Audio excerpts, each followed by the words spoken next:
My name is KJ Cooper, and this is my presentation about professionalism. So it's the bottom of the ninth inning, the White Sox versus the Yankees, and it's a sold-out stadium of 50,000 people. The White Sox are up to bat. There's a man on second and on third. The scoreboard reads White Sox 3, Yankees 4. A simple base hit would win the baseball game, and so you get up to bat, and cold sweat beats upon your head, and you think, man, is this what it's like to be a professional? So what is being a professional? Being a professional in the workplace is important for several reasons. One is responsibility. At your job, granted you're paid, you have a duty to be responsible. Everyone slacks off from time to time and makes mistakes, but it should always be one of your higher priorities to minimize your silly mistakes. In my Attorney General's campaign, in my race, working on the race, is my responsibility to ensure that we get from place to place, in a timely and efficient manner.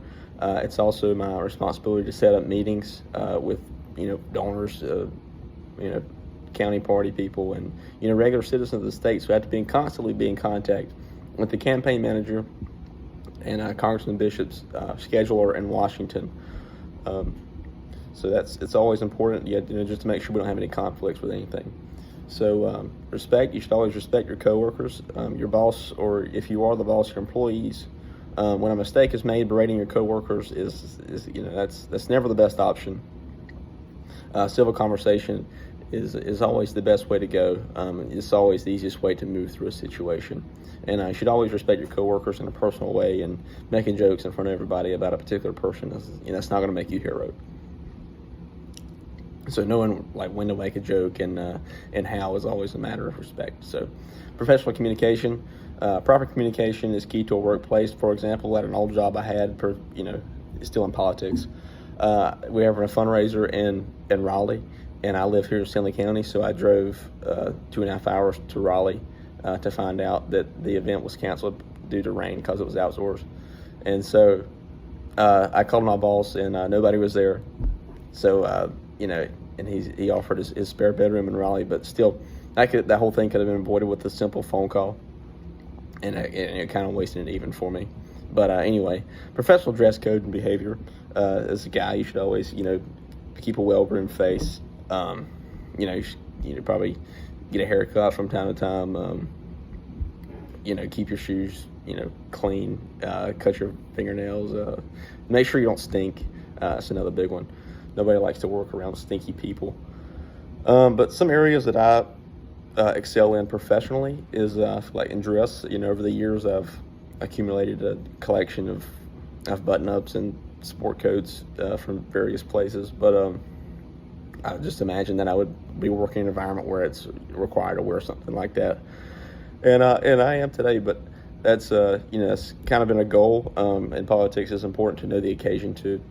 So I feel like I'm good at that. At lunch, you might be wearing just a collared shirt and jeans, and then for an evening event, you might be in a suit and tie. So always important to know the event.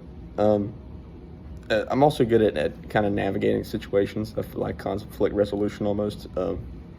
Some meetings can get intense, and those are the most memorable ones, but they're the most difficult to navigate. So I feel like that's kind of where I excel. But some place where I can improve is my ability to small talk and work in rooms. And depending on the size of the event, you're supposed to speak with everyone.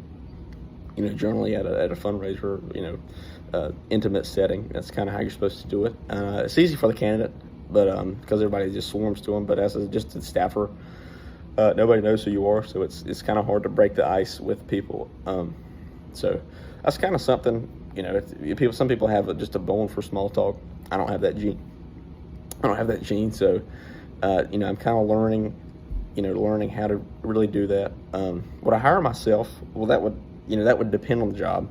But for the job I'm at now, yes, I feel like I do. I feel like I do good work, and I work very hard.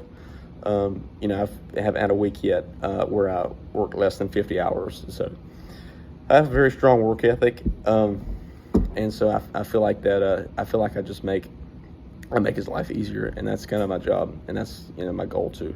So what do I need to learn? I feel like in politics, the last thing I really need to learn is fundraise I guess.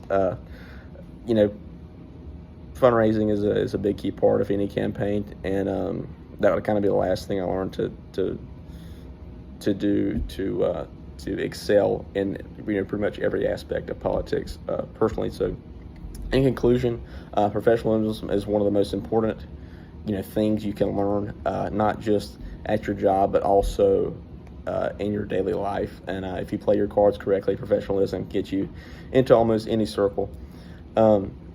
So it's always important to respect people and be professional in any environment. So thank you for your time.